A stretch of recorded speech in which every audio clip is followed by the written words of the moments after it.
Diri terlebih dahulu. Nama saya Balkis Alia Zahro. Kini saya tengah menjalani pendidikan di Universitas Negeri Jakarta dengan jurusan Pendidikan Bahasa Arab. Dan saya di sini sebagai moderator yang akan memandu jalannya acara ini kurang lebih selama 30 menit ke depan.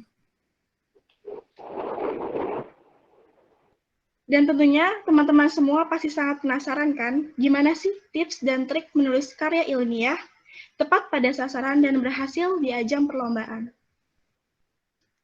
Untuk itu, langsung saja kali ini kita mempunyai narasumber yang sangat luar biasa, yaitu Kak Daulat Purba. Beliau akan menjelaskan segala pertanyaan terkait karya tulis ilmiah yang beliau sendiri banyak mendapatkan penghargaan mengenai bidang tersebut. Sebelum itu, saya akan membacakan CV beliau terlebih dahulu.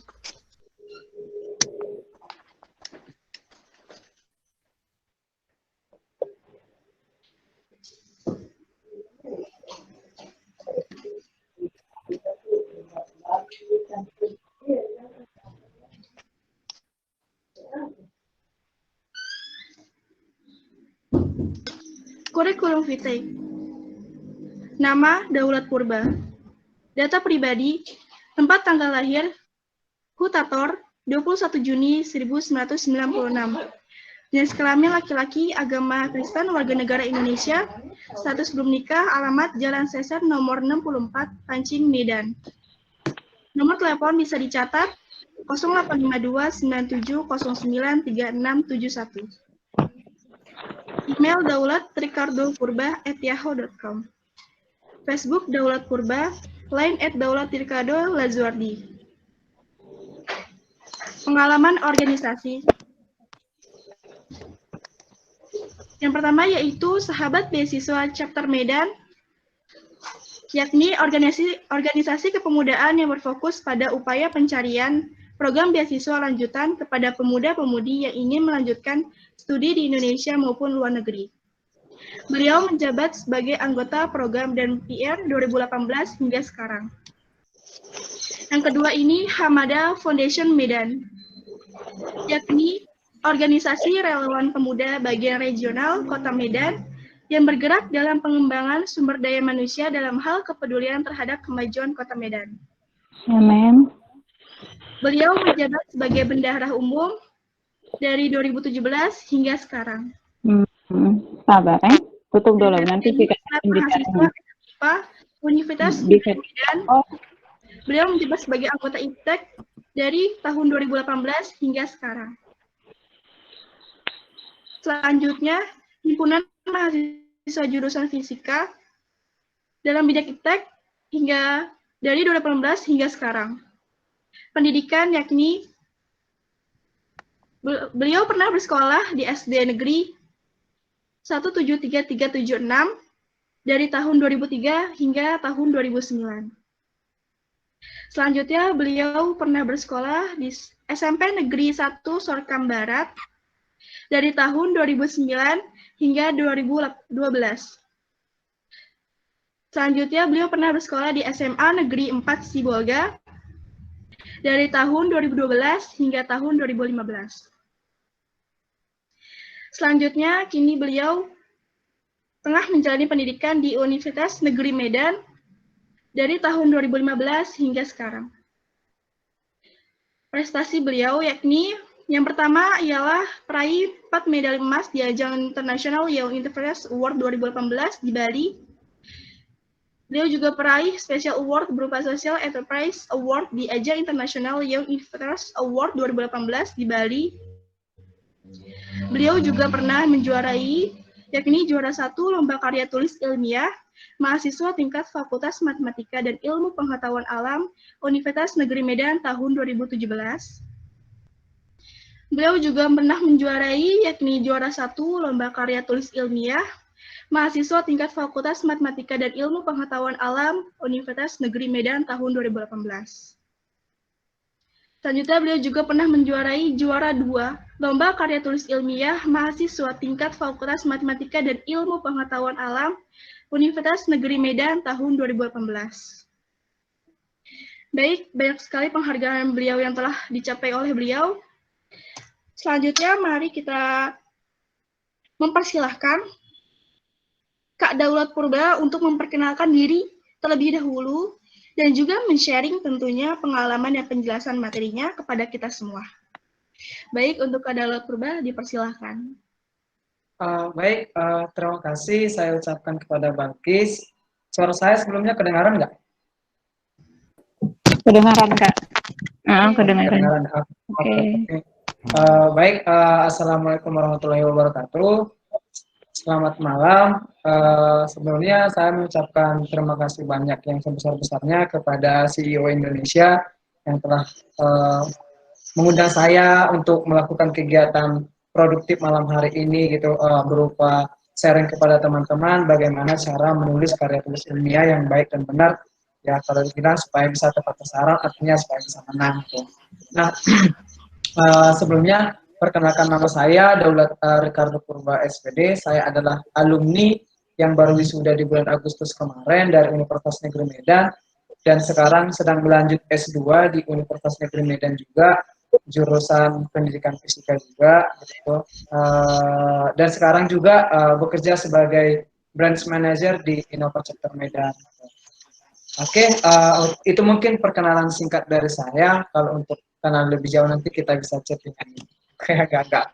Oke, untuk langsung saja ya, karena kan waktu kita juga singkat gitu kan.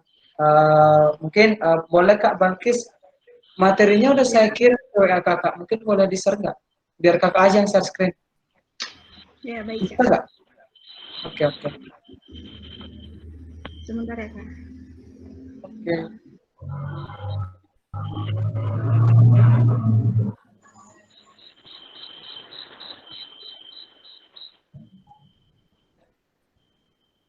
Sambil menunggu Kak Balkisnya share apa PPT-nya, jadi di sini teman-teman saya sebenarnya nggak expert banget nih dalam karya tulis, cuman saya juga masih belajar gitu. Jadi di sini kita sharing bersama ya. Mungkin saya nanti akan lebih banyak berbicara tentang pengalaman yang saya dapat sih selama mengikuti lomba karya tulis ilmiah, baik di tingkat nasional gitu maupun tingkat provinsi gitu. Dan mungkin juga saya akan sharing mengenai kegiatan-kegiatan yang saya ikuti di tingkat internasional gitu. Nah,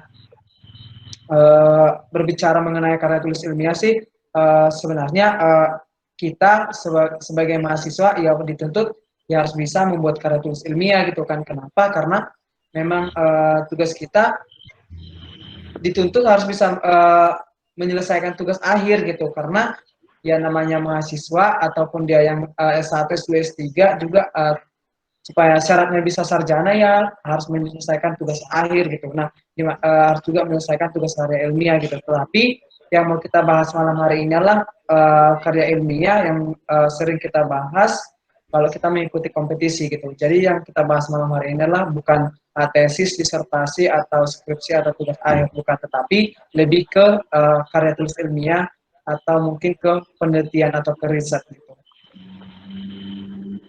Udah Kak Balkis? Ada kendala?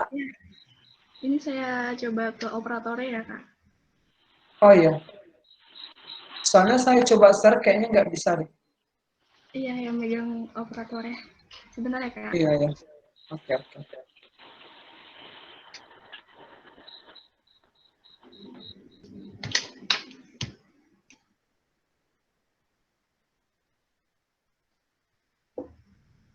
Kakak bisa di-sharing terlebih dahulu, gimana? Oke. Sambil menunggu PPT-nya. Jadi, kalau berbicara tentang menulis, mungkin teman-teman juga nggak pernah luput dari kegiatan menulis ya gitu. Nah, mungkin dari SD kita udah dituntut untuk menulis gitu. Apalagi kalau kita dulu di SD juga kan ada pelajaran bahasa Indonesia gitu. Jadi, ya yang kita lakukan itu salah satu bentuk kegiatan menulis gitu. Jadi, kalau dibilang kita sebenarnya susah dalam menulis, tidak gitu. Yang kita sendiri sebenarnya dari kecil juga sudah diajarin menulis gitu. Tetapi kenapa kita sering kendala, kenapa kita sering punya alasan untuk tidak bisa berprestasi lewat menulis, ya karena mungkin kita sering tidak menanamkan dalam diri kita, atau sering mindset kita itu tidak mensupport minat kita, atau tidak mensupport dari apa yang kita punya gitu, atau mensupport keinginan kita untuk maju gitu. Kita mungkin sering terlalu nyaman di zona kita yang sekarang gitu. Kita jarang keluar dari zona nyaman kita. Artinya kita terlalu senang dengan apa yang kita rasakan sekarang gitu. Ya kita nggak mau, mungkin kita udah punya sesuatu gitu, mungkin bukan menulis atau mungkin sebenarnya kalau dibilang prestasi harus prestasi nggak menulis sih nggak masalah, enggak sih gitu. Tetapi kan yang mau kita fokuskan kan menulis gitu.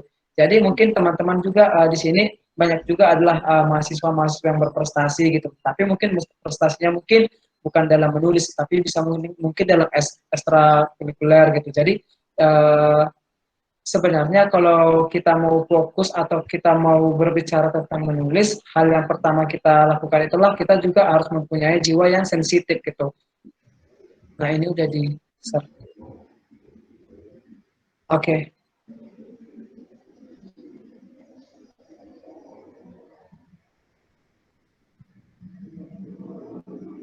Oke, next, langsung next aja, Kak.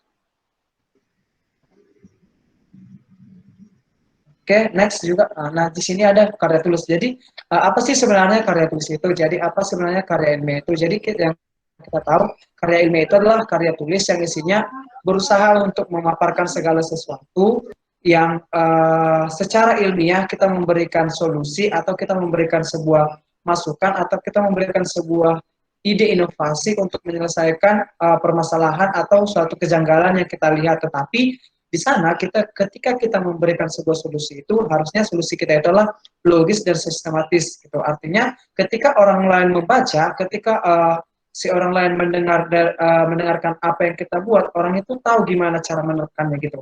Artinya juga kalau kita menawarkan sebuah ide atau kita juga memaparkan sebuah karya inovasi, harusnya lah ide kita itu ada kebenarannya gitu. Ada kebenarannya artinya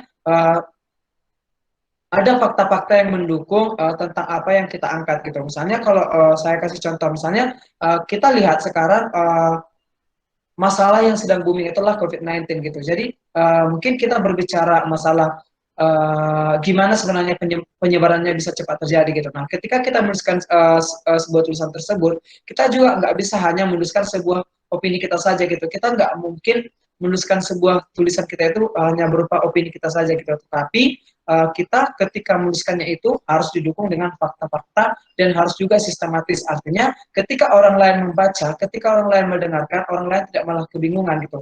Malahan mereka dapat ilmu baru gitu. Oke, next Kak. Next. Nah, oke. Nah, baik Kak. Oke, nah, jadi karya tulis ilmiah itu adalah sebuah laporan tertulis yang diterbitkan atau dipaparkan berdasarkan hasil penelitian gitu. Tetapi apakah mungkin nggak Bang, atau mungkin nggak Kak, kalau misalnya karya tulis ilmiah itu bisa hasil studi literatur? Bisa. Jadi di sini bukan berarti karya tulis ilmiah itu harus yang betul-betul hasil penelitian ya, tetapi bisa juga dia yang studi literatur gitu. Nah, kemudian juga setiap karya tulis itu atau setiap kita menulis itu kita harus mempunyai format dan prasyarat yang ditentukan gitu. Jadi kalau kita mengikuti sebuah kompetisi lomba karya tulis ilmiah, nah itu dia formatnya pasti berbeda dengan kompetisi yang lain gitu. Jadi kepanitiaan itu atau panitia itu pasti punya format sendiri gitu. Walaupun secara umum ya kalau dalam format penulisan karya tulis ilmiah itu harus mencapai 5 bab gitu. Tetapi pasti panitia mungkin mempunyai kebijakan tersendiri baik itu dari segi font huruf atau mungkin jenis huruf atau mungkin juga dari segi tema dan lain sebagainya gitu. Jadi harus memang betul-betul kita ikuti dari peraturan-peraturan yang dibuat oleh panitia gitu. Jadi kemudian juga karya tulis ilmiah itu harus dirancang secara sistematis dan runtut gitu. Artinya kita sebuah karya tulis itu harus berangkat dari pendahuluan, pendahuluan, studi pustaka, metode, bab 4-nya ada pembahasan dan analisis, dan yang terakhir ada kesimpulan gitu.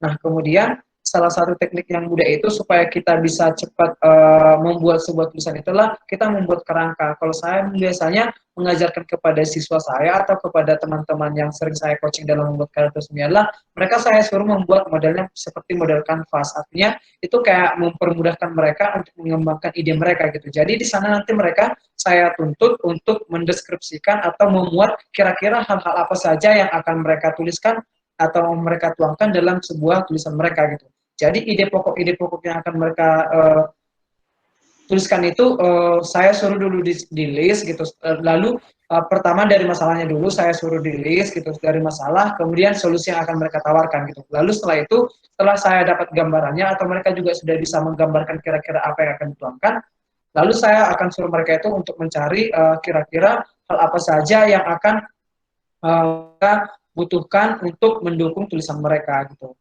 Oke, next Kak. Nah, ciri karya ilmiah itu ada 4 ya. Yang pertama objektif, artinya kita harus memberikan sebuah tanggapan atau memberikan penilaian atau memberikan pengamatan terhadap suatu permasalahan itu harus bersifat objektif itu. Memang betul-betul kalau memang dia masalah yang betul-betul harus ditangani, ya harus ditangani gitu. Bukan berarti di sini kita kalau menulis itu kita nggak boleh mengikuti kemauan kita sendiri gitu. Tetapi kita harus membuat tulisan itu memang untuk menyelesaikan permasalahannya gitu, bukan ya mungkin kita berpikir dengan ide ini masalahnya bisa selesai gitu, tetapi kita tidak memikirkan dampak ke depannya atau prospek ke depannya kalau misalnya kita ngasih solusi ide ini gitu. Jadi di sini ketika kita memberikan sebuah tawaran ide atau solusi kepada permasalahan itu, kita harus menganalisis atau melihat dari sebuah aspek gitu. Nah, kemudian faktual artinya berdasarkan fakta-fakta yang bisa dipertanggungjawabkan kebenarannya. Jadi di sini kalau misalnya teman-teman atau kita ketika menulis itu, ketika kita menulis sebuah tulisan itu, kalau mengambil sumber referensi, ambillah sumber referensi yang memang bisa dipercaya gitu. Jangan menggunakan yang blogspot atau mengambil data-datanya mungkin misalnya data tentang penduduknya jangan dari blogspot, sebaiknya pakai kalaupun menggunakan website tetapi website yang resmi gitu. Nah, kemudian bermetode artinya ketika kita menyelesaikannya kita harus punya runtunan atau tahapan-tahapan yang jelas dalam menyelesaikannya gitu. Nah, kemudian cermat dan jujur artinya kita menuliskan hal sebenarnya yang terjadi gitu, bukan masalah yang kita buat-buat gitu. Jadi kita mengatakan misalnya masalah di Semarang itu seperti ini loh gitu. Padahal kenyataannya bukan seperti itu gitu. Jadi ketika kita menulis itu memang betul-betul masalah yang terjadi kondisi di sana gitu. Oke, next Kak. Nah, ini dia format dasar karya ilmiah yang secara umum memang ini adalah bagian-bagiannya. Ada pendahuluan, di pendahuluan itu kita menulis latar belakang, tujuan, manfaat gitu. Di tujuan pustaka kita nanti menuliskan teori-teori pendukung, di metode kita menuliskan tahapan-tahapannya, data yang kita perlukan, teknik pengumpulan data kita, apakah itu berupa penelitian kuantitatif maupun kualitatif gitu. Nah, analisis datanya juga. Nah, di kemudian bab 4 itu ada analisis dan sintesis atau pembahasan. Jadi di sana kita menuliskan pemaparan solusi yang kita tawarkan gitu. Nanti akan ada kok saya berikan ke panitia buku format panduannya ini penjelasannya jauh lebih lanjut gitu. Nanti saya coba share kepada Kak Balkis. Memang saya udah punya beberapa sumber atau buku terpercaya yang bisa mendukung untuk hal ini gitu. Jadi makanya saya buat PPT-nya hanya segini aja gitu. Nah, kemudian ada simpulan dan saran daftar pustaka dan lampiran. Oke, next Kak.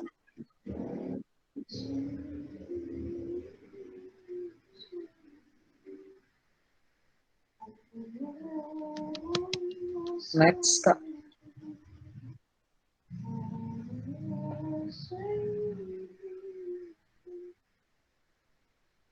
Halo, halo. Nah, oke. Di sini kita udah tahu nih bahwasannya dalam karya tulis itu atau dalam sebuah tulisan itu kita harus mempunyai ide atau kita harus mempunyai karya inovasi gitu. Nah, oke. Kita dalam sebuah tulisan itu kan pasti kita harus menuangkan ide yang kreatif, artinya supaya kita bisa memenangkan suatu kompetisi. Kalau toh juga kita menggunakan ide yang ada sebelumnya, pasti namanya kita akan plagiasi gitu, atau bahkan ide kita itu nanti akan ide yang tertinggal gitu, tidak mau menutup dan bahkan akan sedikit harapannya untuk menang gitu. Jadi gimana sih caranya gitu? Yang pertama adalah rajinlah mengembangkan rasa ingin tahu melalui pertanyaan 5W tambah 1H agar mudah kita mencari ide yang tulis sehingga memudahkan kita juga untuk mengembangkannya gitu. Jadi kalau misalnya teman-teman melihat di lingkungan teman-teman atau di sekitar teman-teman ada suatu permasalahan, cobalah teman-teman untuk mendapatkan idenya biasanya cobalah analisis dia dengan menggunakan 5W tambah 1H gitu.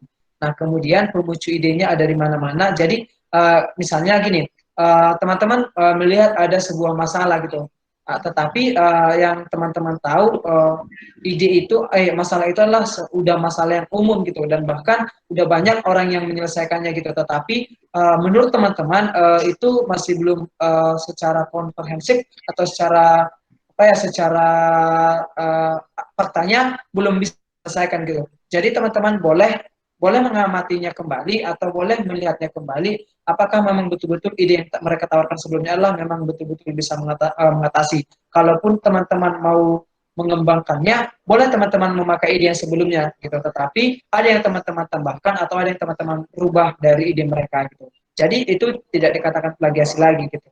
Nah, kemudian kita juga kalau ketika menulis itu atau untuk menuliskan sebuah ide yang kreatif dalam tulisan itu, kita harus perlu tahu tempat atau situasi yang terjadi di sana gitu, atau bahkan aktivitas apa yang mengganggu atau aktivitas apa yang mengakibatkan atau kira-kira kendala apa yang mengakibatkan kenapa bisa masalah itu terus berlanjut di sana gitu. Jadi itulah nanti yang memicu kita atau meningkatkan rasa ingin tahu kita, kenapa kita harus memunculkan ide kreatif supaya bisa mengatasinya gitu.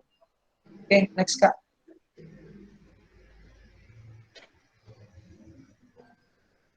Nah, kalau saya mengajarkan kepada teman-teman saya atau rekan-rekan saya yang sering ikut kompetisi, gimana sih Bang? Kalau misalnya kan karya tulis tadi kan udah tahu nih teman-teman, udah tahu sistematikanya, udah mau ikut lomba, udah punya minat tulis. Tapi kita kan kalau yang sering itu kita kendala dalam menulis karya tulis itu kan kita kebingungan mau buat ide atau kita susah mendapatkan ide gitu. Atau kita yang dari kitanya sendiri payah memunculkan ide inovasi gitu.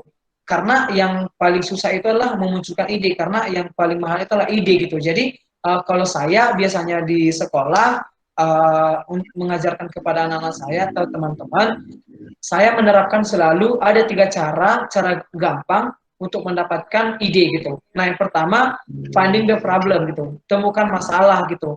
Nah, yang kedua ada making problem. Yang itu kalau kita misalnya nggak bisa menemukan masalah, coba kita membuat masalah gitu. Tetapi di sini artinya membuat masalah bukan berarti kita membuat kontroversi gitu. Tetapi ada nanti maksud tersendiri, nanti saya jelaskan berikutnya. Dan kemudian using the new technology. Oke, next Kak.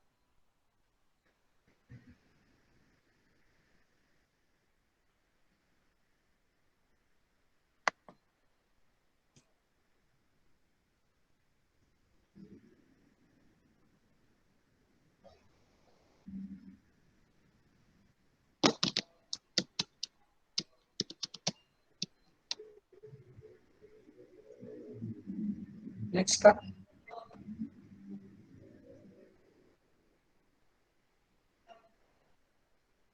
Oke, sambil menunggu PPT-nya. Jadi gimana sih caranya Bang yang supaya kita bisa mendapatkan ide? Sebenarnya ide itu muncul tanpa kita sadari, tanpa kita ketahui bahwasanya ide itu sering muncul dalam kehidupan kita sehari-hari gitu.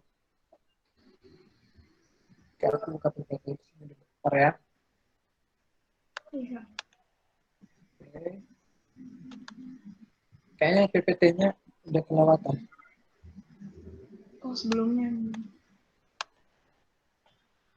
Nah, dari aktivitas kita sehari-hari, biasanya kita sering mendapati kesenjangan atau sering mendapati masalah gitu. Tetapi kita sebagai manusia atau kita sebagai inovator atau kita sebagai peneliti cenderung cuek gitu, cenderung kita itu kurang peduli atau kurang sensitif terhadap hal itu gitu.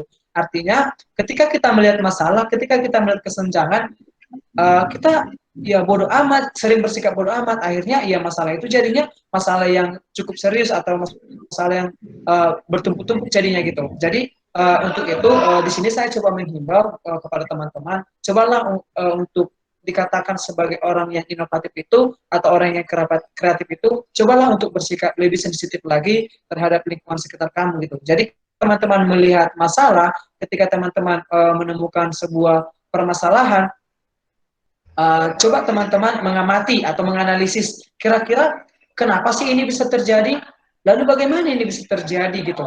cobalah untuk berpikir ke sana gitu. Kalau teman-teman mungkin berpikir ke sana atau berpikir udah jauh ke sana, pasti teman-teman bisa menemukan ide atau solusinya gitu. Nah, setelah teman-teman udah bisa mendapatkan ide solusinya, cobalah dia realisasi gitu. Karena sehebat apapun ide atau sekompeten apapun ide kita itu, kalau tanpa realisasi itu akan disamakan dengan bullshit gitu. Jadi kalau teman-teman mungkin sering menganggap aku tuh buat inovasi itu terlalu biasa gitu. Aku tuh buat ide itu terlalu biasa gitu. Sehingga aku sering chill, aku sering merasa tidak layak, bahwasanya ideku ini tidak layak untuk dikompetisikan gitu. Jangan pernah berpikir seperti itu gitu. Tetapi sekecil apapun ide dari teman-teman atau mungkin ya hanya sebutir yang ide dari teman-teman, tetapi kalau itu bisa direalisasikan atau itu bisa diterapkan, maka itulah ide yang sesungguhnya yang mempunyai kebermanfaatan tinggi gitu. Atau mungkin teman-teman seringkali berpikir ideku ini atau ideku dalam lomba kali ini harus wow gitu, atau misalnya aku harus membuatlah mobil terbang gitu. Tetapi kalau itu idenya tidak diterapkan, maka itu akan sama dengan bullshit gitu. Jadi teman-teman ketika berpikir dalam membuat ide itu atau inovasi itu, jangan berpikir langsung terlalu aku harus yang membuat sesuatu yang wow gitu, jangan. Tetapi cobalah untuk membuat ide itu dari hal yang kecil, tapi memang betul-betul runtut atau sistematis bisa diterapkan gitu. Itu dia. Ini dia yang funding problem, kita temukan masalah, ya kan ada. Kenapa bisa Indonesia sering banjir, Jakarta sering banjir, terus sampah penyumbang sampah terbesar juga gitu. Yaitu salah satu hal yang menurut saya sampai saat ini jadi masalah, walaupun itu adalah masalah umum gitu, tetapi sampai sekarang kita nggak dapat solusinya gitu. Oke, next Kak.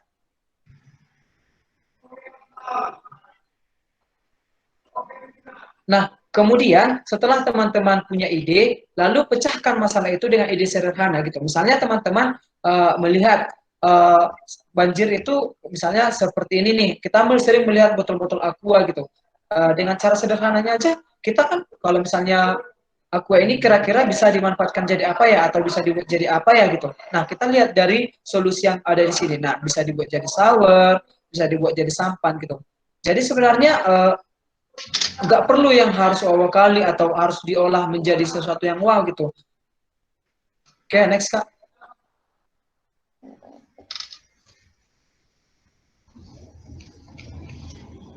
Nah, kalau misalnya teman-teman juga masih kesulitan juga mencari ide atau menemukan ide, ayo kita buat masalah gitu. Artinya di sini buat masalah dalam artian kita kita tetap dikatakan inovatif, kita tetap dikatakan kreatif gitu. Tetapi dari mana datang kreatifannya atau dari mana muncul kreativitas kita gitu. Jadi misalnya seperti ini, mungkin teman-teman sering melihat bahwasanya kursi itu kakinya 4 udah terlalu biasa, atau kalau dengan kaki 4 sebenarnya kursi itu nggak masalah sih, malahan lebih bagus gitu. Tetapi kalau kita misalnya dalam ruangan yang sempit atau kita sedang berada dalam lingkungan yang sempit, ya pasti ya membutuhkan tempat yang atau dimensi ruangan yang cukup besar gitu. Kenapa nggak kita buat jadi kakinya 3 atau kakinya 2 gitu.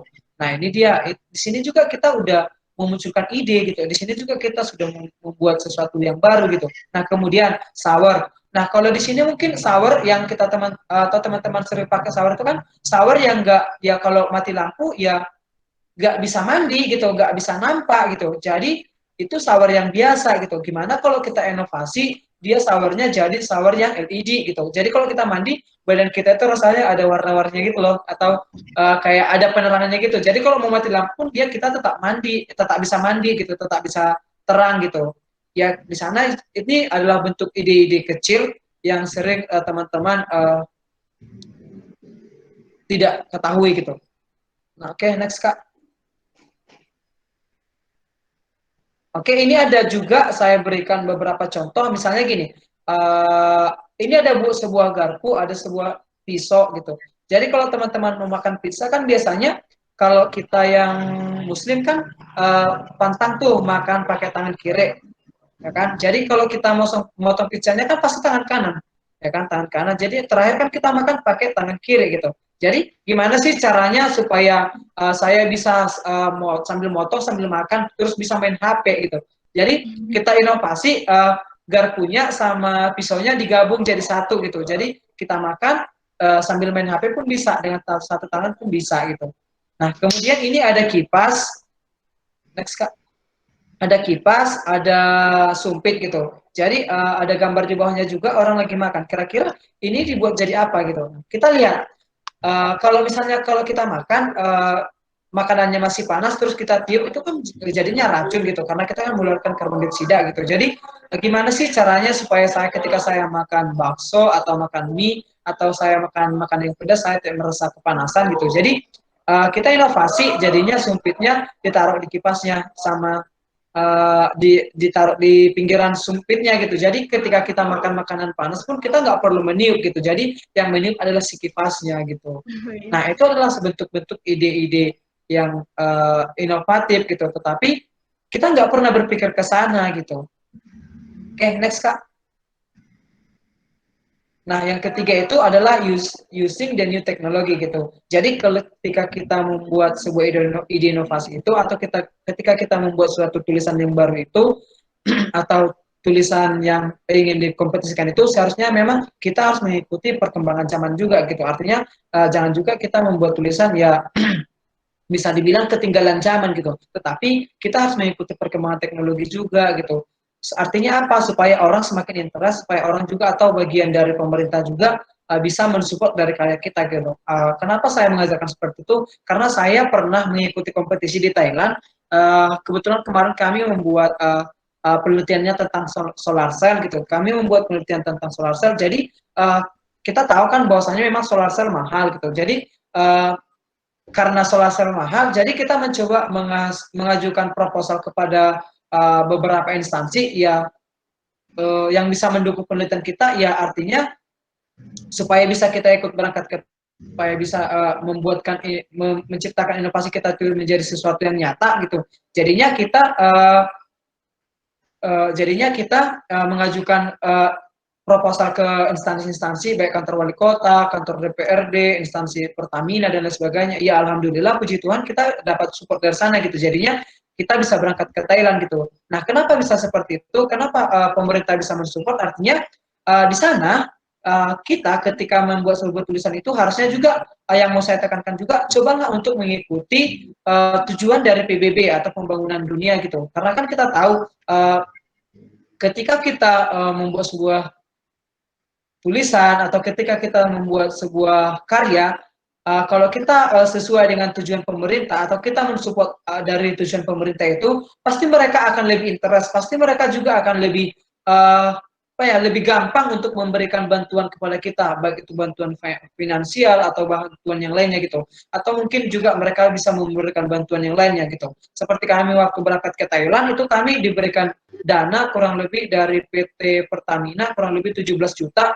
itu hanya untuk transportasi gitu, untuk transportasi. Nah, untuk makannya kami bisa dapat dari kantor wali kota, dan untuk pengembangan inovasinya kami bisa dapat dari kantor DPRD gitu. Nah, kenapa bisa seperti itu? Ya karena di sana kita mau lihat gitu, kita menulis sebuah tulisan itu karena memang kita mensupport pemerintah untuk memberikan teknologi terbaru gitu. Kita mensupport mereka supaya mereka juga semakin mudah untuk mengembangkan perkembangan teknologi di Indonesia gitu, karena perkembangan zaman itu akan semakin terus meningkat gitu. Jadi kalau misalnya tulisan kita juga masih tulisan yang ketinggalan zaman, ya jangan berkecil hati lah kalau sedikit pemerintah atau gak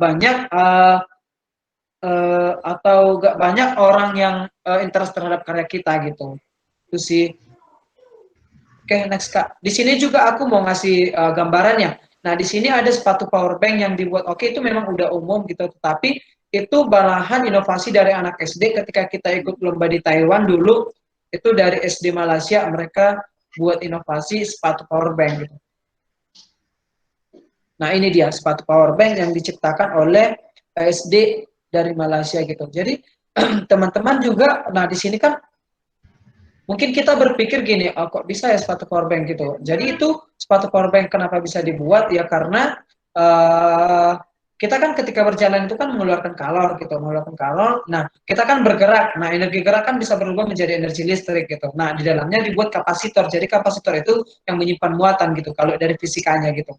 Nah, jadi teman-teman cobalah maksudnya gimana ya? Aku di sini kenapa kasih contoh-contoh yang sederhana atau contoh-contoh yang kecil-kecilan ya supaya teman-teman juga berpikir atau membuat idenya itu atau menuliskan karya inovasinya itu memang yang dari kecil dulu gitu, supaya teman-teman nggak selalu terdoktrin untuk membuat yang langsung wow gitu.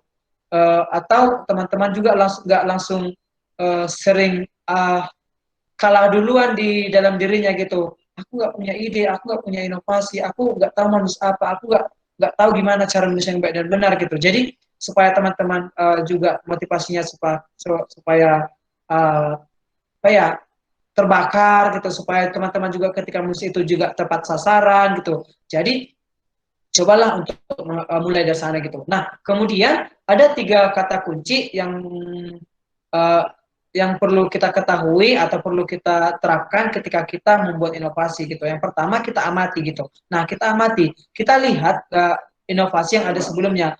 Apa sebenarnya kira-kira kelemahan dari ide inovasi sebelumnya gitu.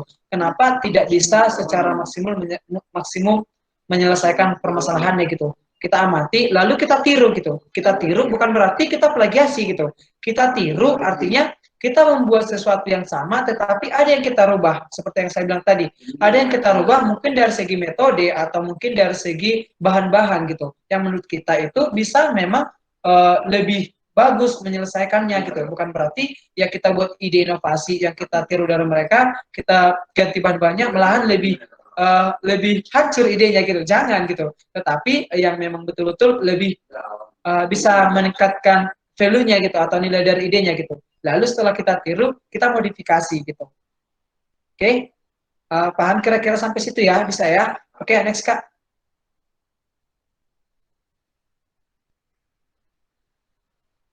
Nah, gini, ketika mengamati, selalu tanamkan mindset sebagai konsumen,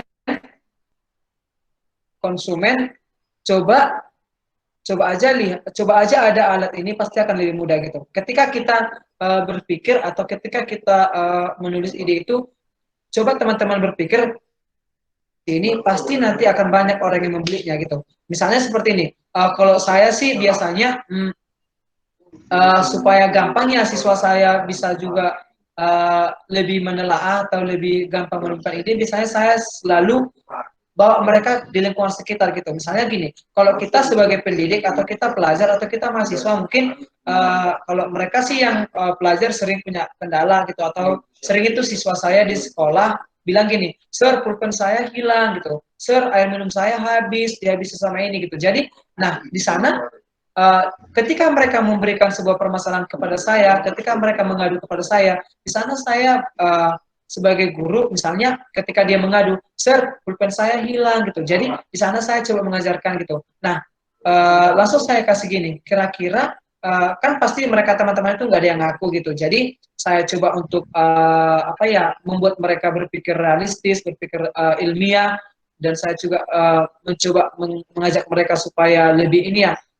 supaya berpikir real gitu atau ilmiah. Jadi saya coba bilang, kalau kira-kira besok kita buat ada sensor pendeteksi pencuri di kelas, gimana gitu? Atau kita buat aplikasi yang bisa mendeteksi kehilangan, gimana kira-kira gitu. Jadi, nah pasti siswa saya akan berpikir, oh iya sir, aku pernah baca ini. Oh iya sir, aku pernah nonton YouTube ini gitu. Jadi itu yang memacu mereka untuk berpikir lebih inovatif gitu. Jadi kalau misalnya nih siswa saya, karena kebetulan saya wali kelas di sekolah gitu. Jadi sering itu siswa saya siap olahraga mengadu sama saya, "Sir, air minum saya habis," gitu. Jadi saya bilang sama siswa saya, "Nah, tahu nggak gimana caranya supaya air minum kamu habis gitu? Ya udah, besok kamu coba deh buat air minum kamu itu hanya bisa dibuka oleh diri kamu sendiri. Gimana caranya? Coba buat tutupnya itu ada fingerprint atau coba buat scan barcode gitu." Jadi nanti siswa saya, "Oh iya ya sir, gimana kalau saya buat seperti ini? Oh iya sir, gimana saya buat seperti itu gitu." Jadi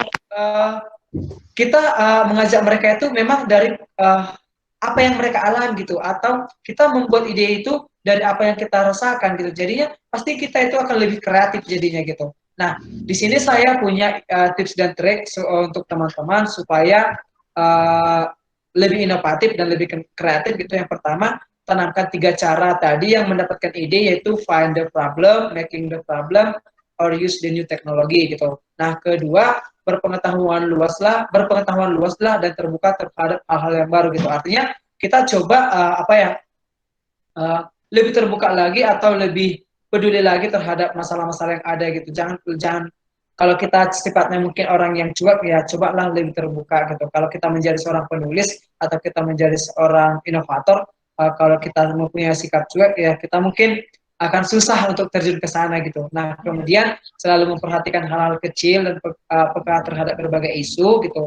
Dan kemudian mari join dengan komunitas-komunitas kreatif seperti mungkin yang CEO ini ya bergerak di bidang pendidikan gitu ya, niat baiknya baik banget gitu. Jadi kita juga bisa join di bidang mungkin kalau di sekolah dia namanya ada KIR, komunitas ilmiah remaja gitu. Kalau di kampus-kampus itu pasti banyak juga gitu. Nah, kalau untuk dosen-dosen atau untuk peneliti juga pasti punya komunitas untuk menulis gitu.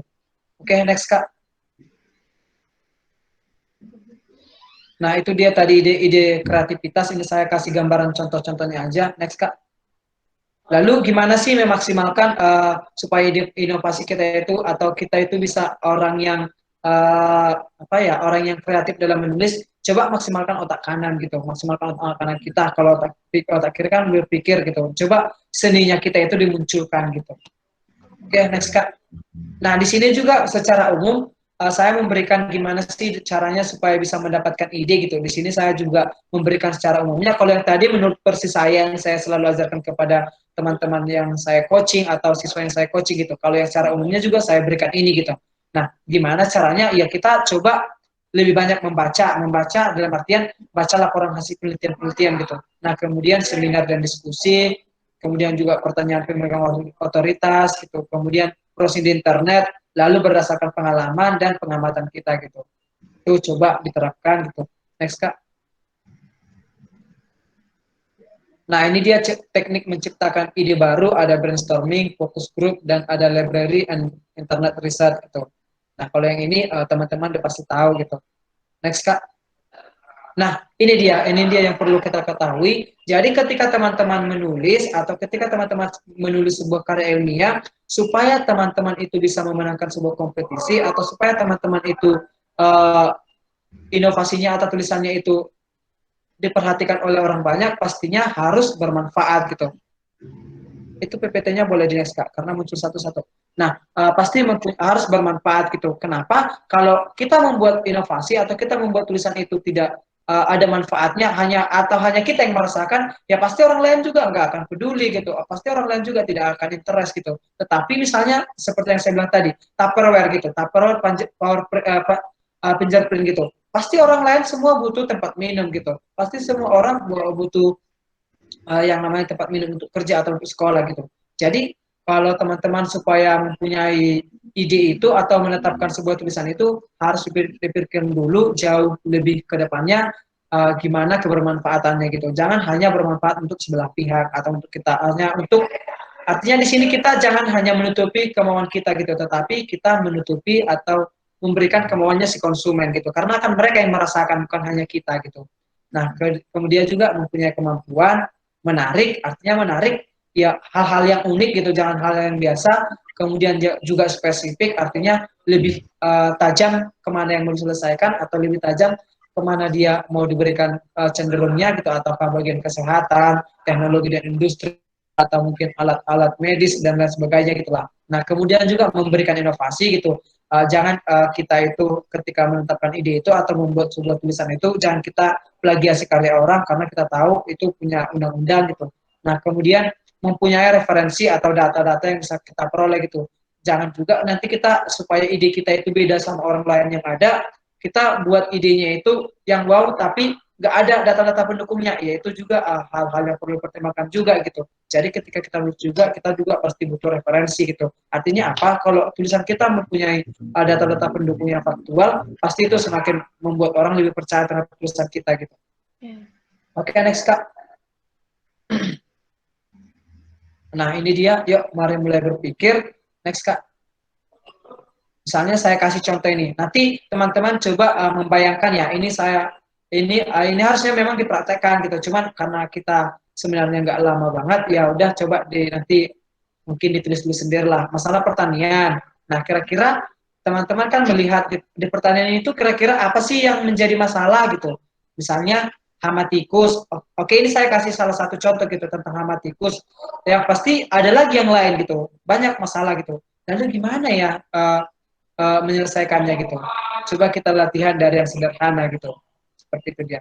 Nah, kemudian juga next Kak, mungkin teman-teman ada yang dari pertanian. Nah, ini dari teman-teman ada yang dari hukum mungkin, makanya saya buat beberapa contoh.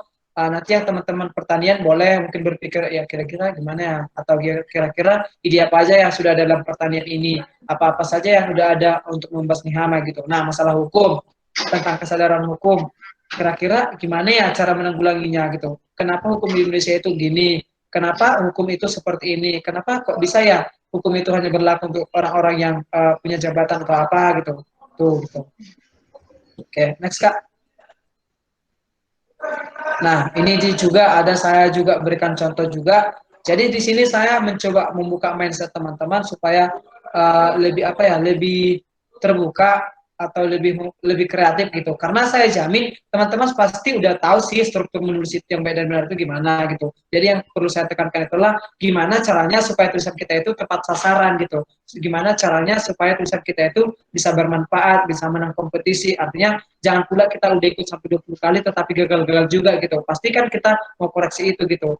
Oke, mungkin dari teman-teman dari segi kebahasaan atau dari segi struktur penulisan udah pandai gitu, tapi teman-teman masih kesulitan dalam idenya gitu atau dalam menggunakan ide inovasinya gitu. Jadi di sini juga ada masalah sumber air bersih, belum lapindo gitu. Jadi coba masalahnya itu dimunculkan aja dulu, kira-kira teman-teman itu tertarik di bidang apa gitu.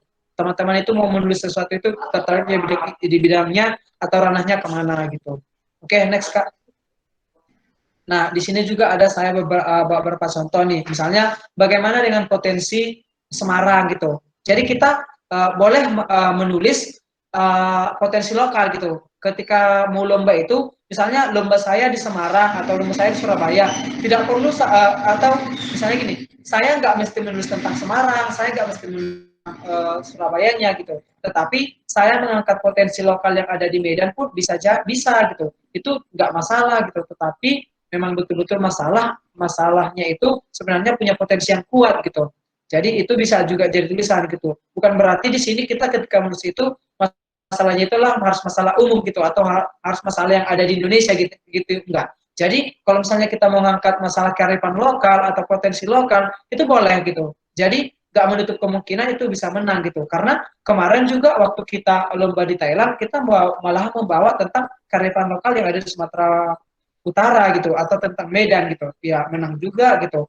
Jadi teman-teman jangan pernah berpikir ketika menulis itu atau membuat sebuah karya tulis itu ketika menulisnya itu ide inovasinya itu adalah harus yang bisa dirasakan semua masyarakat umum gitu. Jadi kalau hanya masyarakat Medan aja pun yang bisa dikembangkan ya itu bagus ya, artinya apa, kita juga bisa mensupport masyarakat Medan, Semarang, Surabaya dan lain sebagainya gitu, karena itu juga akan dirasakan oleh feedback yang orang banyak gitu, walaupun hanya mungkin golongan mereka aja yang dapat gitu atau golongan hanya Surabaya aja yang dapat, gak mesti harus dari Indonesianya gitu. Oke, next Kak.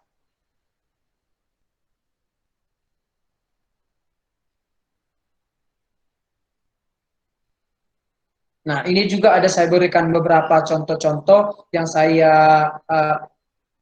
rangkum-rangkum semalam masalahnya. Nah, sekarang ini kenapa saya buat masalah paling utama adalah masalah sistem pendidikan? Ya karena kita tahu gitu kan sekarang dunia lah tepatnya sedang ada masalah atau kita sedang ada apalah ya dibilangnya bumerang yang sampai saat ini kita belum bisa menemukan solusinya gitu.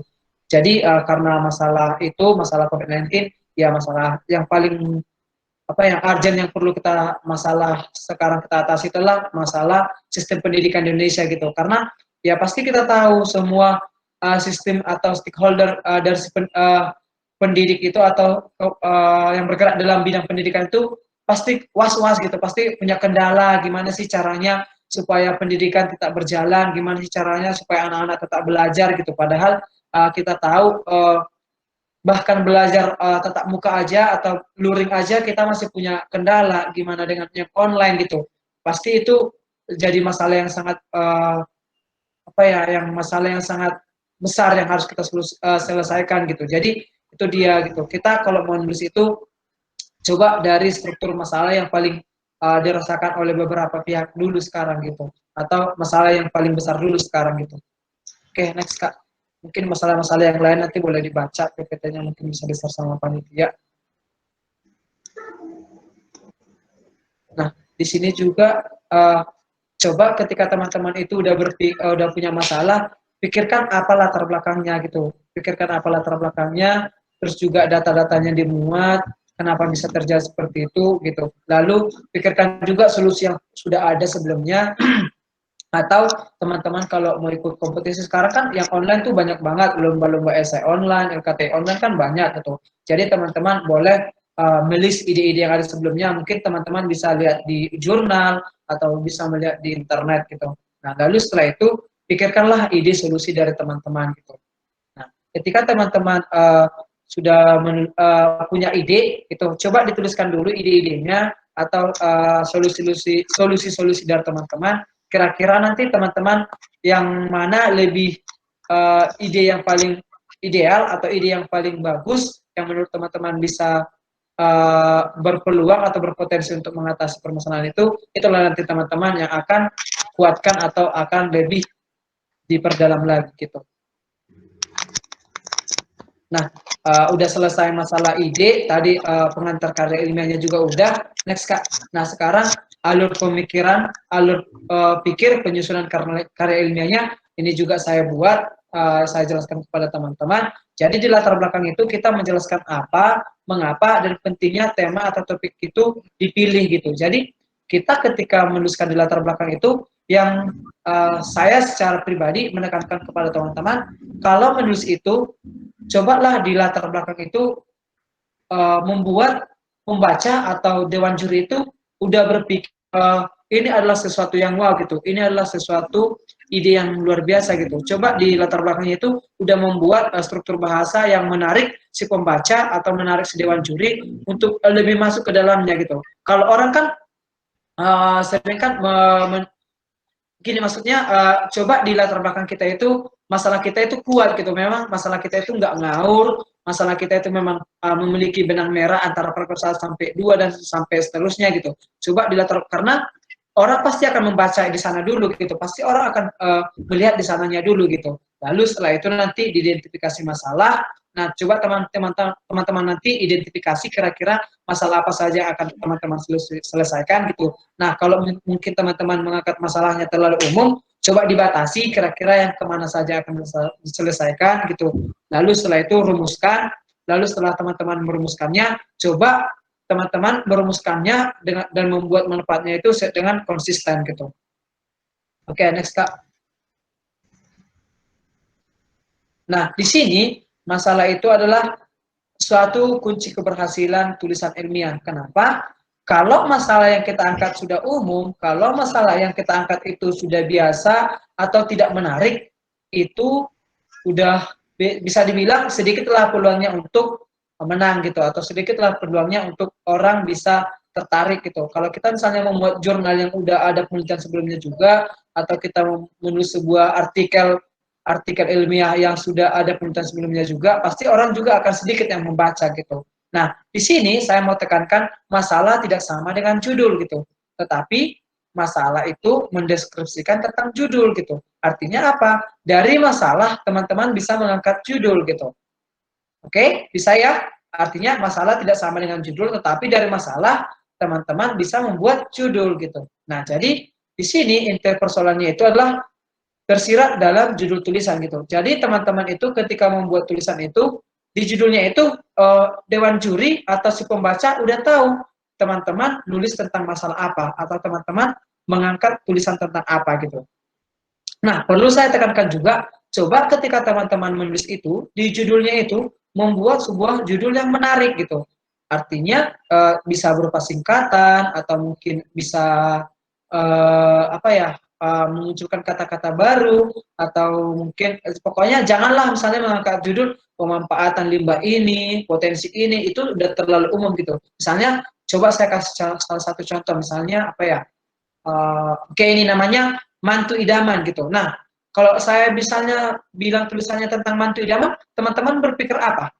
Tentang apa? Apakah berpikir tentang ciri-ciri menantu yang diidam-idamkan, ataukah berpikir tentang perempuan yang baik supaya gimana menjadi seorang menantu yang baik gitu. Mungkin seperti itu yang teman-teman pikirkan gitu kan. Pasti kita nanti kan kalau dilihat judul seperti itu kan, apa sih dalamnya ini begitu. Pasti kita akan kepo, pasti kita akan penasaran dengan tulisan dalamnya gitu. Padahal sebenarnya singkatan dari mantu idaman itu adalah masker anti ngantuk dan nyaman gitu, yang digunakan untuk pengendara gitu. Karena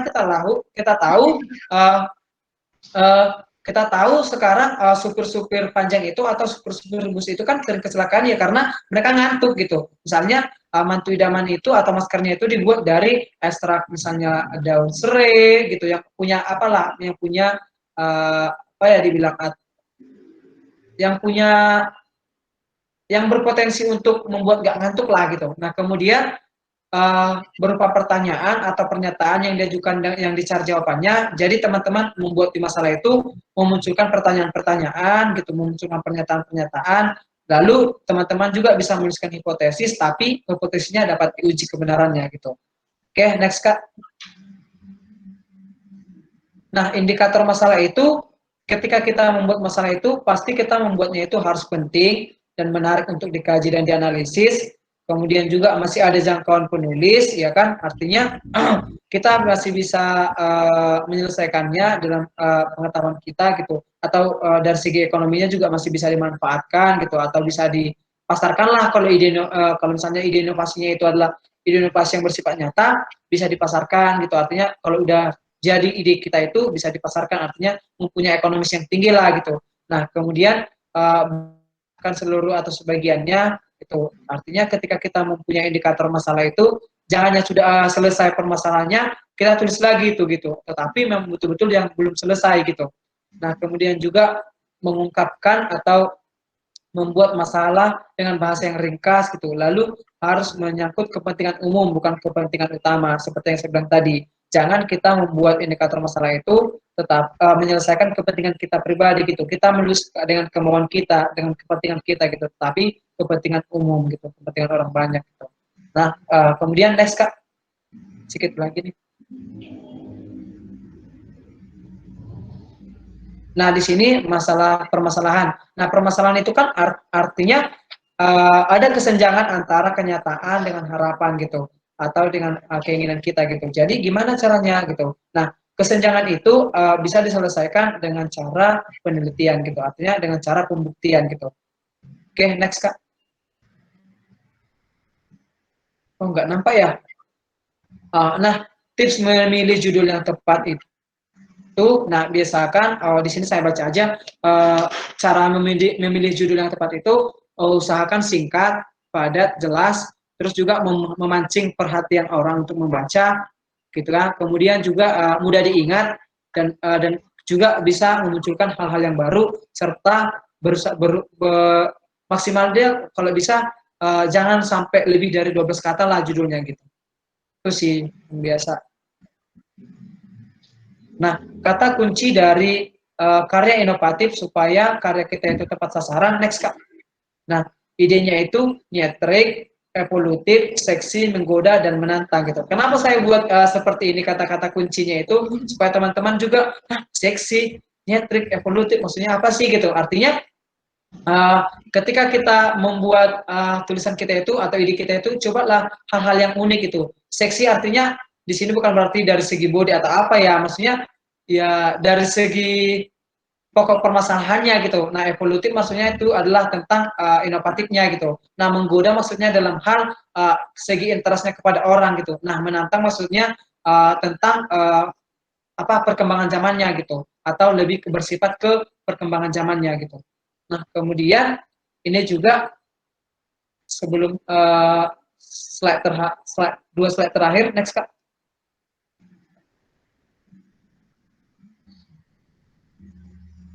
Nah, ide tertulis kita itu, tulisan kita itu merupakan komunikasi utama kita untuk menyampaikan ide gitu. Artinya ketika komunikasi atau ketika kita menuangkan ide kita itu atau menuliskan sebuah ide kita itu, kita nggak kebingungan lagi gitu. Artinya kalau kita sudah punya ide, kita sudah punya hal-hal yang kreatif yang untuk kita tuliskan, langsung segera tulis gitu. Langsung segera ringkas supaya teman-teman supaya teman-teman itu nggak lupa lagi gitu atau nggak nggak bingung lagi gitu. Nah, yang perlu saya tekankan juga kalau teman-teman masih baru dalam menulis, ketika teman-teman menulis, cobalah untuk sharing kepada teman-teman, kawan teman-teman atau rekan kerja teman-teman yang udah pernah menulis gitu. Nah, coba nanti ketika tulisan teman-teman udah selesai, coba di-sharingkan kepada teman-temannya gitu, supaya teman-temannya nanti bisa memberikan komentar atau memberikan masukan gitu. Karena itu akan bisa semakin memperbaiki daripada teman-teman gitu. Jadi kalau dibilang teman-teman juga masih susah dalam merangkai kata-kata, saya jamin pasti tidak gitu, karena kan kalau kita di ilmiah lebih cenderung kita hanya beberapa, nggak seluruhnya mengolah kata-kata kita sendiri gitu, tetapi kita lebih bersumber kepada hal-hal yang ilmiah gitu, artinya kita lebih berpatokan kepada penelitian-penelitian sebelumnya gitu. Berbeda dengan kalau misalnya esai dengan LKTI gitu. Kalau esai mungkin oke, kita ditantang untuk mengungkapkan kemampuan kebahasaan kita gitu. Memang kita harus dituntut mampu mengolah kebahasaan kita gitu. Kalau di LKTI dia cenderung kita kayak membenarkan atau melihat kebenaran yang sesungguhnya dari hal-hal yang sebelumnya gitu sih. Oke, next Kak.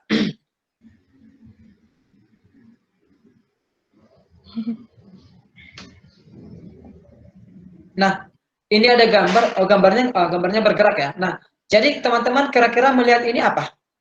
Apa yang teman-teman bisa gambarkan dari simulasi yang saya berikan atau animasi yang saya berikan? Nah, di sini apa maksudnya? Jadi, teman-teman ketika menuliskan sebuah karya atau ketika membuat sebuah tulisan, coba jangan hanya buat di latar belakangnya gitu. Jangan hanya di judulnya aja yang menarik gitu, tetapi kompaklah, atau maksudnya akan dibilang Anda harus kompak. Artinya kompaklah sampai di penghujungnya atau di penutupnya memang betul-betul ada benang merahnya dari pendahuluan sampai penutup gitu. Memang betul-betul membahas masalah yang sama dari pendahuluan sampai penutupnya gitu. Karena sering saya baca, sering saya lihat tulisan dari teman-teman atau para peserta lomba itu dia sering ngaur gitu. Padahal di awal dia mengangkat ini gitu, tiba-tiba di tengah udah membahas inilah, udah ngaur ke sana lah, terus referensinya nggak relevan mendukung karya yang paling utama gitu. Jadi coba itu ketika membuat sebuah tulisan itu ada benang merahnya, terus juga dari bab 1 sampai penutupnya juga kita harus sama gitu. Memang menyelesaikan salah satu permasalahan gitu. Oke, next Kak. Nah, raih sukses dalam menulis karya ilmiah gitu. Kenapa saya bilang seperti itu? Karena jujur aja ya teman-teman, dengan menulis karya ilmiah, ya kita bisa mendapatkan benefit yang banyak untuk diri kita gitu. Bukan hanya dari segi pengetahuan mungkin, relasi juga iya, kerja juga iya, penghasilan atau omset juga iya gitu. Kenapa saya bilang seperti itu? Karena dengan menulis teman-teman, saya bisa, kalau dulu selagi saya masih kuliah, ketika saya ikut kompetisi itu rasanya kalau kita menang gitu, itu duitnya banyak banget gitu. Udah dapat dari penyelenggara, dapat dari kampus, dana sponsor, dapat lagi dari nanti proposal, banyak gitu. Jadi kita jangan berpikir bahwasanya hanya untuk dipublikasi aja karya kita gitu, tetapi itu juga menjadi pemasukan, bisa juga menjadi bahan pertimbangan bagi perusahaan-perusahaan yang ingin melamar kita, yang ingin tempat kita bekerja gitu. Jadinya itu menjadi salah satu keunggulan diri lah gitu, untuk kita gitu. Jadi teman-teman dengan menulis aja teman-teman bisa meraih kesuksesan yang sungguh luar biasa gitu. Jadi aku mau tekankan semangatlah untuk teman-teman yang mungkin masih baru belajar atau masih mencoba ingin belajar, jangan pernah patah semangat, karena ya aku selalu percaya dengan kata atas slogan ini, yakinlah usaha sampai gitu. Kenapa? Karena kalau kita udah berusaha atau kita sudah belajar, kalaupun kita masih sering gagal, ya itu mungkin kegagalan kita itulah awal dari kemenangan, awal dari keberhasilan kita gitu. Saya juga dulu ketika baru belajar di semester 3 nggak langsung juara, dan bahkan tidak pernah dulu masuk finalis juga gitu. Tetapi dari situ saya belajar kira-kira apa yang perlu diperbaiki dalam diri saya, apa yang perbaiki di dalam tulisan saya. Disitulah saya belajar gitu. Saya mencoba diskusi, memperbanyak sharing, memperbanyak belajar, memperbanyak literasi, dan perbanyak juga komunikasi dengan teman-teman yang dari Jawa gitu. Oke, next Kak. Nah, oke, cukup sekian mungkin yang bisa saya paparkan. Jikalau ada yang kurang jelas atau ada kesalahan kata-kata dari saya, mohon dimaafkan. Nah, selanjutnya saya serahkan kepada moderator. Ya, baik Kak. Wah, banyak banget nih ya ilmu yang kita udah dapat. Jadi beda ya Kak tentang esai dengan karya tulis ilmiah.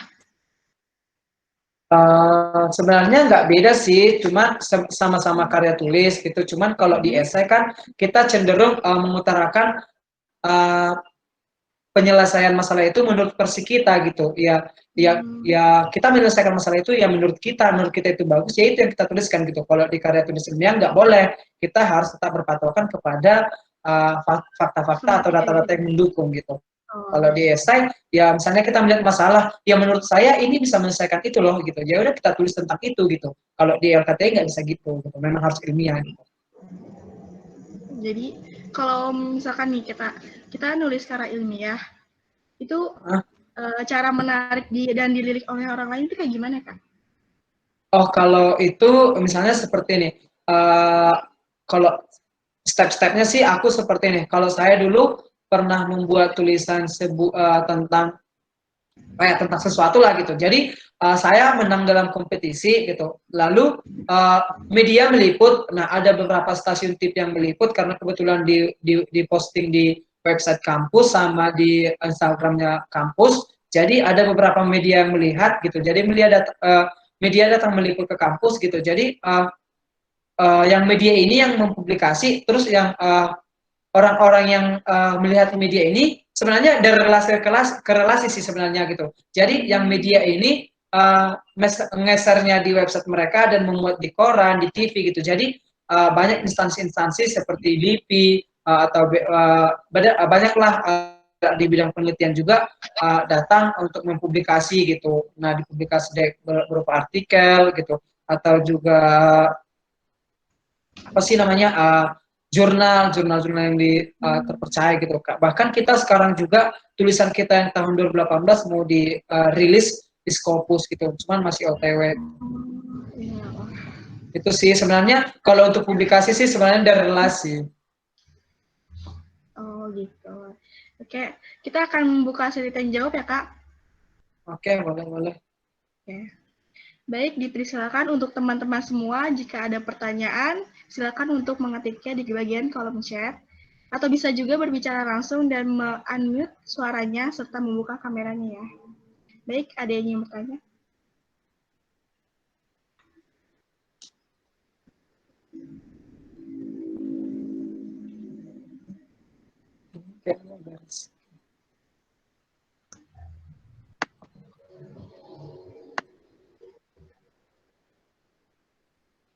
Bisa untuk diketik ya teman-teman semua.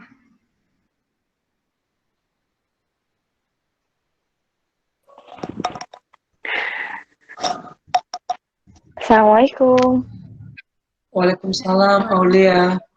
Ya, ada gambarnya Kak?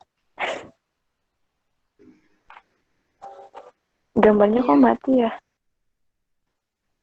Kok gambarnya mati? Ya? Kameranya? Iya, nggak tahu nih. Nggak apa-apa ya suaranya aja. Iya, nggak apa-apa. Gini ya Kak, saya mau bertanya. Kan ketika kita sudah menulis karya ilmiah, sudah melewati pendahuluan, terus kan nanti di bab 3 ada apa namanya? Metode penelitian ya Kak. Ya. Nah, iya, untuk menentukan metodologi penelitian itu yang paling tepat itu seperti apa ya Kak kalau boleh tahu? Oke, baik, terima kasih atas pertanyaan dari Aulia. Jadi gini, kalau misalnya di bab 1 kita membahas tentang pendahuluan atau belakang gitu kan, di bab 2 kita menulis tentang teori gitu. Teori. Kita akan membahas tentang metodologi penelitian gitu. Jadi di metode penelitian itu kita di situ kita kalau misalnya cenderung kita itu membuat how to step gitu atau bagaimana cara menyelesaikannya gitu. Nah, ingat ya di sana kita how to step bagaimana cara menyelesaikannya gitu. Nah mungkin di sana bisa teman-teman kalau misalnya kalau membuat sebuah produk mungkin bisa teman-teman membuat alat bahan, cara pembuatan gitu juga gitu. Kemudian juga kalau misalnya dia yang penelitian kualitatif yang berupa kata-kata, mungkin gimana cara penarikan kesimpulan, gimana cara pengumpulan datanya, baik berupa teknik wawancara kah, atau dokumenter kah, dan lain sebagainya gitu. Itu sih kalau misalnya di metode penelitiannya gitu. Terus juga kalau di metode penelitian itu kita disitulah rancangan kita atau disitulah gambaran kita bagaimana cara kita untuk bisa mendapatkan data atau mendapatkan hasil yang lebih akurat atau lebih bagus dari hasil yang sebelumnya gitu. Di sana nanti kita bisa membedakan apa sebenarnya yang kita buat atau yang kita inovasi dari penelitian yang sebelumnya gitu. Ya. Itu sih. Tapi kan Kak Gening ada kayak metode penelitian kuantitatif, kualitatif, untuk menentukan metodologi penelitian kuantitatif, kualitatif itu seperti apa ya Kak? Oke, kalau kuantitatif kan berhubungan dengan angka-angka ya.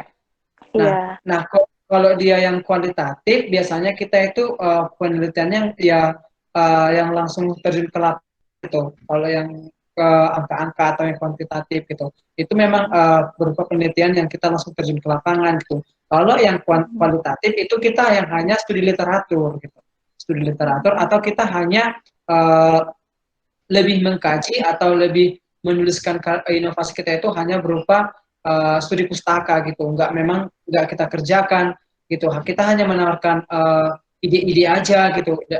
Kita hanya memaparkan ide-ide yang sebelumnya, lalu kita tawarkan ide kita seperti ini gitu. Lalu kita ambilkanlah di sana nanti penarikan kesimpulan kita itu mungkin berupa silogisme dan lain sebagainya gitu. Tapi ada hubungannya nggak dengan apa yang kita sampaikan di latar belakangnya, Kak? Jadi misalkan rumusan masalahnya bagaimana, jadi masuknya metode penelitian kualitatif gitu. Ada hubungannya nggak, Kak? Nah, di sana kalau di metode itu sebenarnya kalau kita deskripsi atau di tesis itu kan berhubungan gitu. Jadi kalau di sini di web 3-nya sebenarnya bukan berarti gak berhubungan dengan bab 1, tetap berhubungan, cuman berhubungannya itulah gimana cara pengumpulan datanya supaya dapat hasilnya gitu sih. Bukan berarti di sana nggak berhubungan, tetapi bagaimana cara pengumpulan datanya supaya bisa mendapatkan hasil yang akuratnya gitu. Itu sih. Kayak gimana, kalau di bab 3 itu kayak gimana desain rancangan kita lah gitu, gimana metode yang kita tawarkan atau gimana desain rancangan yang kita buat itu, apakah mungkin kalau yang biasanya apakah dia desain rancangannya mungkin dari kita mendapatkan masalahnya, mungkin kita dulu kayak wawancara atau dokumenter dan lain sebagainya sih gitu sih. Kalau yang itu, kalau dia yang lebih ke kuantitatifnya, gimana cara membuatnya, gimana cara mengolah datanya gitu. Kalau dia berupa hasil penelitiannya berupa angka-angka, mungkin gimana kayak uji statistiknya atau menggunakan uji apakah, uji ANOVA kah, uji T dan sebagainya gitu. Iya, ya, baik Kak, terima kasih. Iya, sama-sama Aulia. Iya. Baik Kak, ini ada pertanyaan lagi dari Kak Rizik Fitra Pratama. Pertanyaannya yakni, bagaimana caranya menuangkan gagasan yang ada di pikiran melalui tulisan, sedangkan kita tidak berkompeten dalam merangkai kata? Oke, baik, terima kasih atas pertanyaannya. Jadi, gimana caranya menuangkan ide yang ada dalam pikiran sementara kita tidak mempunyai kompetensi dalam menulis gitu. Jadi, ini kan gini teman-teman, kita kan kalau mau ikut kompetisi atau kita kan mau menulis, oke, mungkin kita masih kewalahan dalam mengolah kata-kata atau bahasa Indonesia boleh dibilang kemampuan menulis kita masih minim gitu. Jadi teman-teman, cara yang paling efektif itu adalah, ya kalau dari saya pribadi ya bilangnya itulah pasti yang paling utama kita lakukan adalah kita harus belajar menulis sih sebenarnya gitu. Tetapi kalau sampai teman-teman juga sampai sekarang masih susah juga untuk belajar menulis, mungkin teman-teman bisa join sih atau kolaborasi dengan teman-teman yang dari jurusan sastra gitu, yang memang mereka betul-betul belajar menulis gitu. Jadi teman-teman ketika belajar dengan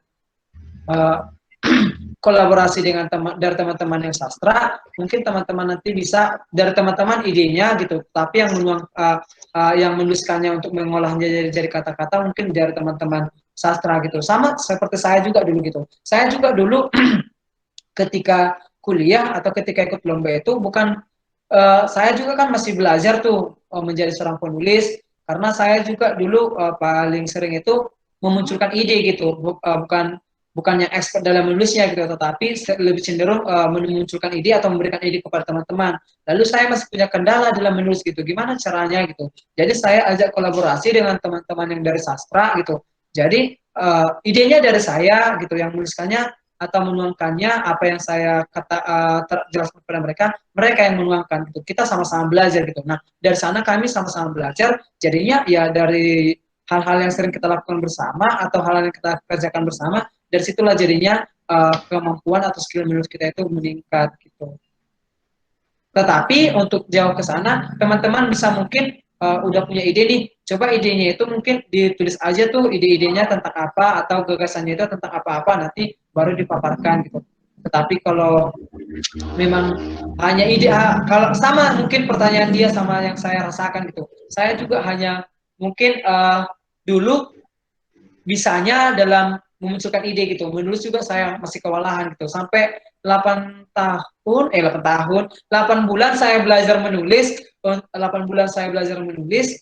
Di situ saya mencoba belajar mati-matian atau belajar minta ajar sama dia gitu. Kenapa sih saya susah banget untuk mengutarakan kata-kata saya? Kenapa sih saya susah untuk menghubungkan paragraf yang satu dengan yang kedua gitu? Kenapa sih saya susah mengolah kata-kata? Kenapa sih kemampuan kebahasan saya kurang sementara saya sering punya ide nih yang brilian gitu. Jadi disitulah saya coba belajar kepada dia gitu sih. Cobalah untuk mencari teman atau mencari rekan-rekan yang bisa mensupport teman-teman juga gitu. Itu sih. Ya. Ini ada pertanyaan lagi Kak dari Naharis. Jadi pertanyaannya itu, jadi saya ini pemula dalam dunia kepenulisan Kak. Kalau dicontohkan, misal saya ingin membuat inovasi suatu alat atau produk, berhubung ini merupakan inovasi baru, jadi saya bingung dalam tahap pembuatan alat atau produk di dalam bab metodologi penelitiannya Kak.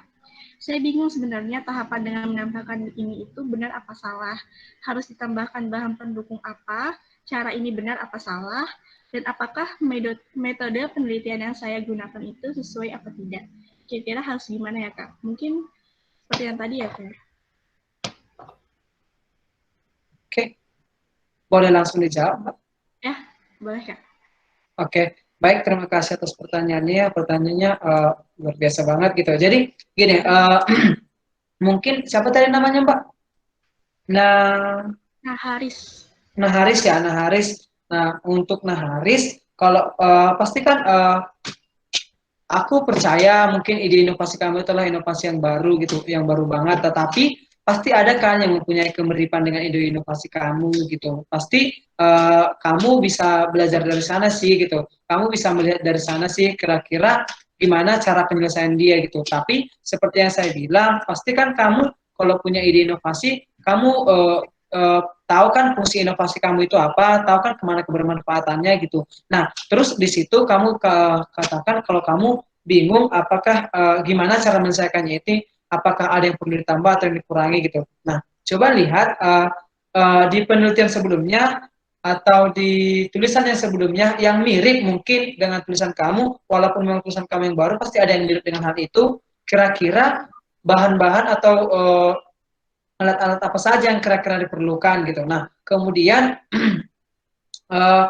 kamu mengatakan apakah metodologi saya ini sudah benar atau tidak. Nah, dikatakan metodologinya benar atau tidak ketika dalam membuat sesuatu itu atau dalam how to make it itu sudah terstruktur atau ketika kamu membuat metodenya itu sudah terstruktur, itu sudah benar gitu. Artinya kamu sudah membuat ada alat dan bahan, prosedur kerja atau gimana cara membuatnya. Kalau itu sudah kamu buat, pasti itu sudah metodologi yang benar gitu. Lalu apa tadi lagi Mbak? Satu lagi, saya lupa tadi yang terakhir. Itu metode penelitiannya yang sudah gunakan itu sesuai apa tidak gitu kan.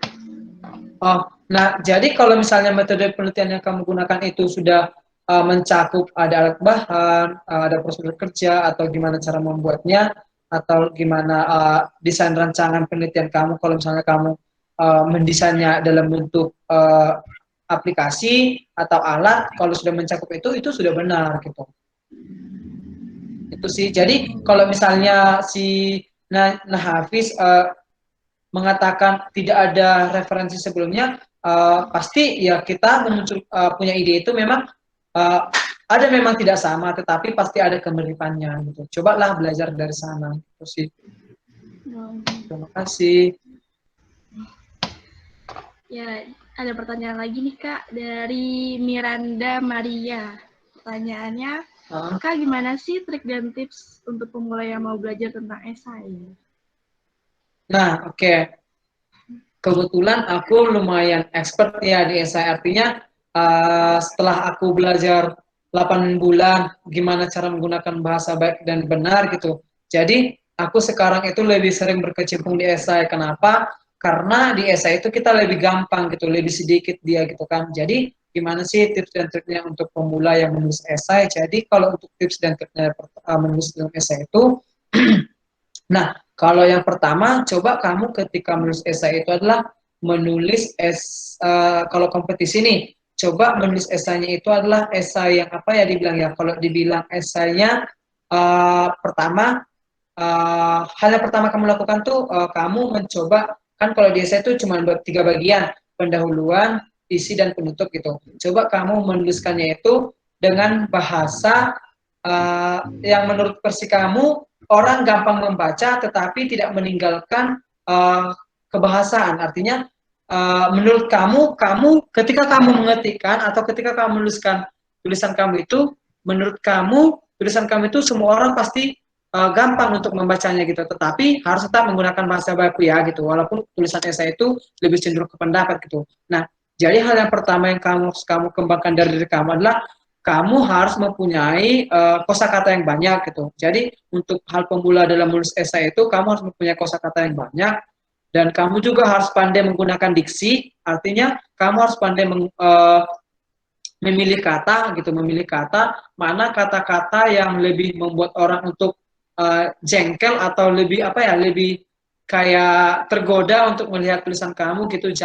Itu juga perlu banget diksi gitu. Nah, juga yang perlu dalam esai itu adalah tingkat kreativitas gitu. Coba juga kamu berlatih untuk dari segi tingkat kreativitas kamu gitu. Nah, kalau untuk struktur esai kan mungkin sangat berbeda dengan PKTI gitu. Kalau di esai kamu coba ketika kamu menuliskan pendahuluannya itu kamu menuliskan semua masalahnya itu atau mengangkat sebuah permasalahannya itu yang betul-betul adalah masalah yang menurut sudut pandang kamu perlu diselesaikan gitu. Nah, walaupun mungkin di sana kamu hanya memunculkan beberapa fakta pendukung, tidak semua fakta pendukung yang kamu buat gitu, tetapi paparkan sebuah masalahnya gitu. Nah, lalu supaya lebih bagus lagi hasilnya, di isinya kamu memuat pembahasannya itu menurut versi kamu juga harus sistematis juga memang, tetapi kalau di esai ini cobalah kebahasan kamu lebih enak dibaca gitu. Artinya kamu ketika menuliskannya itu tidak terlalu ilmiah, tidak terlalu sulit kebahasaannya, tetapi mudah dimengerti orang, tetapi dia masih mengikuti kaidah bahasa yang baik dan benar gitu. Itu sih. Assalamualaikum Kak. Ini ada pertanyaan lagi nih Kak. Dari Fahria Nakul, pertanyaannya gimana tipsnya membuat karya tulis ilmiah yang efektif dan efisien agar tidak membutuhkan waktu yang begitu lama Kak? Oke, kalau untuk terima kasih Kak Balkis, terima kasih juga untuk Pak Ria Nakul atas pertanyaannya, gimana sih caranya membuat tulisan yang efisien dan tidak membutuhkan waktu yang lama.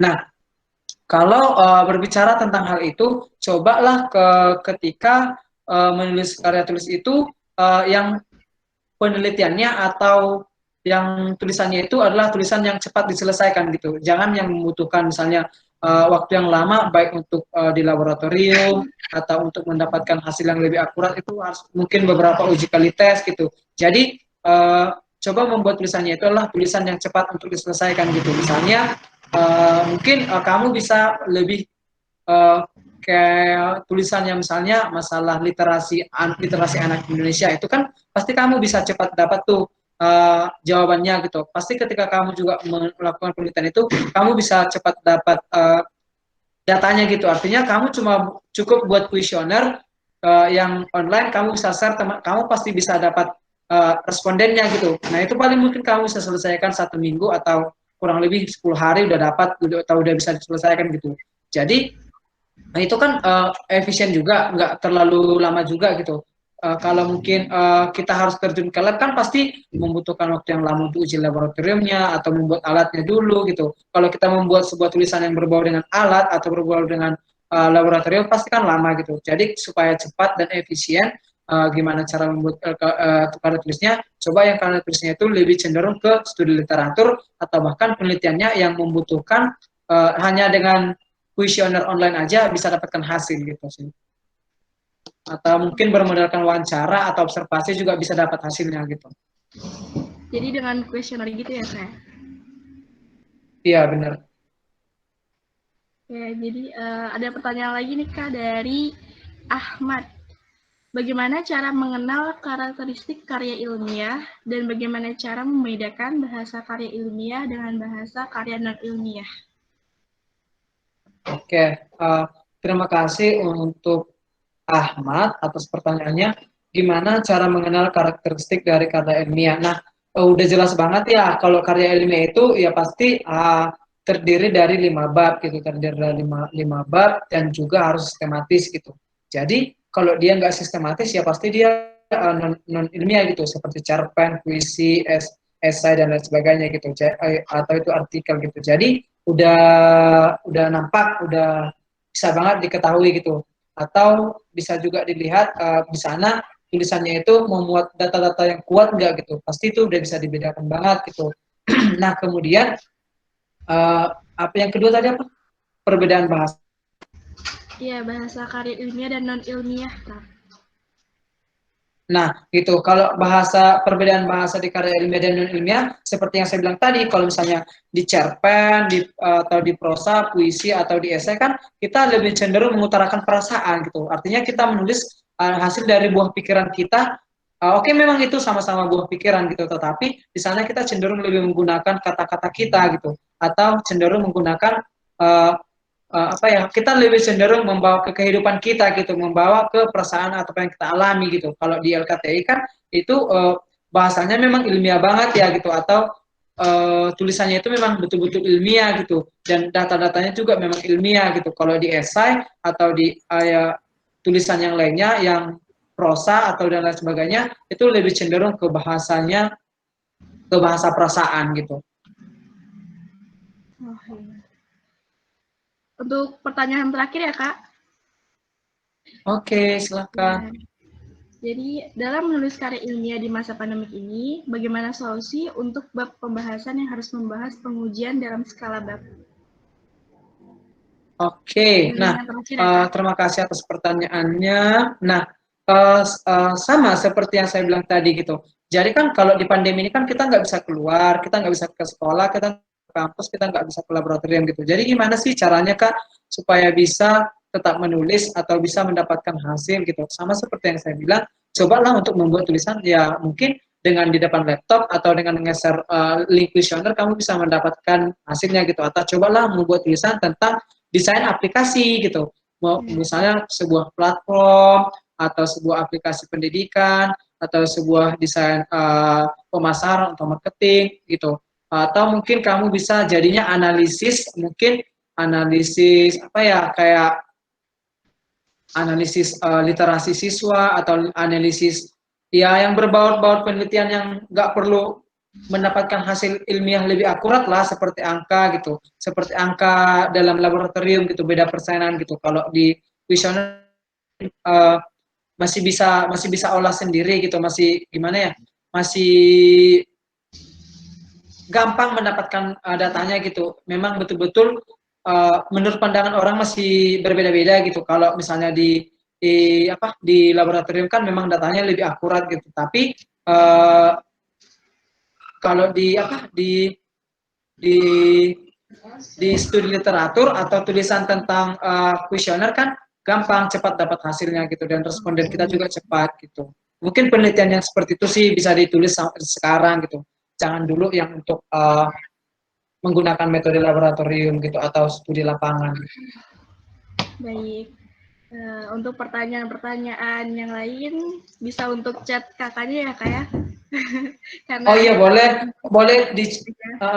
boleh di chat ke WA saya nggak masalah nanti tapi aku jawabnya coba PN ya karena takutnya jarinya nanti aku coba PN kalau misalnya semua nggak terjawab kita bisa lanjut hari-hari berikutnya nggak apa-apa kita pemaparan materi aja malam ini gitu. Kalau untuk diskusi-diskusi di hari berikutnya nggak apa-apa sampai besok gitu. Atau bahkan teman-teman punya karya yang pengen dikoreksi atau pengen dikompetisikan juga pengen dikoreksi, mari kita terbuka gitu. Gak usah segan-segan. Namanya juga kita sama-sama belajar berbagi gitu. Ya. Ya, alhamdulillah antusias teman-teman sangat bersemangat sekali ya untuk lebih tahu tips dan trik terkait karya tulis ilmiah ini. Mungkin Kak, untuk yang terakhir dari Kak Daulat nih, bisa memberikan closing statement kepada kita semua untuk lebih giat belajar menulis karya tulis ilmiah. Baik, untuk Kak Daulat, dipersilakan. Oke, closing statement dari saya sama seperti kayak moto dari hidup saya untuk teman-teman semua. Kalau moto saya kan yakinlah usaha sampai gitu. Artinya cobalah teman-teman mencoba mengusahakan dulu gitu, mengusahakan dari diri teman-teman, mengusahakan lebih maksimal, mengusahakan membuat sebuah perubahan dalam hidup teman-teman. Jangan nyaman dengan di keadaan kamu sekarang. Kalau kita mau menjadi sesuatu itu kan pasti harus ada yang kita korbankan gitu. Pasti harus ada yang kita beri lebih supaya kita mendapatkan hasil lebih juga gitu. Nah, saya percaya teman-teman di sini juga pasti mempunyai niat atau minat yang banyak untuk menjadi sesuatu atau untuk menjadi hal yang lebih. Jadi aku mau kasih semangat dan support untuk teman-teman yang ingin berkembang, ingin maju jauh lebih ke depan, tetap semangat, jangan pernah putus asa kalaupun kamu pernah gagal gitu. Tetaplah percaya bahwa ketika kita berusaha, kita berdoa, kita yakin bahwa usaha kita pasti sampai. Terima kasih untuk teman-teman semua. Maaf jika ada kesalahan kata dari saya. Mungkin cukup sekianlah mungkin yang bisa saya berikan kepada teman-teman. Walaupun saya kurang maksimal, ya mohon dimaafkan, gitu ya kan. Mungkin di lain waktu kita bisa sering kembali. Gitu. Terima kasih juga saya ucapkan kepada CEO Indonesia yang telah mengundang saya untuk bisa memberikan sekedar pengalaman yang saya punya kepada teman-teman. Harapannya CEO juga semakin maju, teman-temannya ikut seminar ini dan meluangkan waktunya juga semakin maju. Baik, alhamdulillah terima kasih kepada Kak Daulat yang telah men-sharing nih banyak ilmu-ilmu tentang karya tulis ilmiah, dan terima kasih juga kepada seluruh peserta yang telah menyempatkan waktunya di acara seminar kali ini. Baik, saya akhiri seminar kali ini seperti yang Kak Daulat bilang ya, yakinlah usaha sampai. Sampai berjumpa di agenda seminar sharing berikutnya, teman-teman. Wassalamualaikum warahmatullahi wabarakatuh. Waalaikumsalam. Waalaikumsalam warahmatullahi wabarakatuh. Terima kasih. Warahmatullahi wabarakatuh. Terima kasih Kak. Terima kasih tim. Terima kasih Kak. Terima kasih Kak. Terima kasih Kak. Terima kasih Kak.